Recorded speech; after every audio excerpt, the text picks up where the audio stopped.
तुम्ही मध्ये एक प्रयोग केला, तुम्ही पंढरपूरला गेला होता हे की नाही? पंढरपूरला परवा गेलतो. बर, काय बदल केला, काय बदल झाला त्यात? या गायची दार म्हणजे कुणाला देत नाही, अजून मी गाई दार कुणाला देत नाही. बर. पाहुणे काढायला त्यांची धार द्यायला गाई. हा. दुसऱ्या दिवशी आल्यावर मला ते गायने धार दिली, मशाळीच नाही काय नाही त्या गाईला. बर, आता जर किती दिवस धार काढली नव्हती साहेब? 2 दिवस धार काढली. 2 दिवस धार काढली नव्हती. हेच जर गाईचं जर आपण अगोदर मिल्क चार्जर वापरलं नसतं आणि 2 दिवस धार काढला नसतं, मस्टर्ड झाला असता. डॉक्टरला पैसे द्यायला लागला असता. एकदा मस्टडीज झाला तर साहेब डॉक्टरला किती पैसे 1000 द्याल? रुपये खर्च येतोय. किती? 1000 रुपये. आणि परत मस्टडीज होणार नाही ह्याची गॅरंटी आहे का? नाहीच, ते काय कोणाकडे नाही. हा?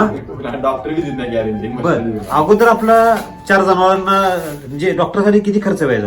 डॉक्टरसाठी असं काय लिहून ठेवलं? अंदाजे, तरी पण अंदाजे महिन्याला एवढं बाबा, आठवड्याला एकदा आली 5,000 जायचंच. किती? 5,000. 4 जनावरात 5,000 रुपये आहे की नाही?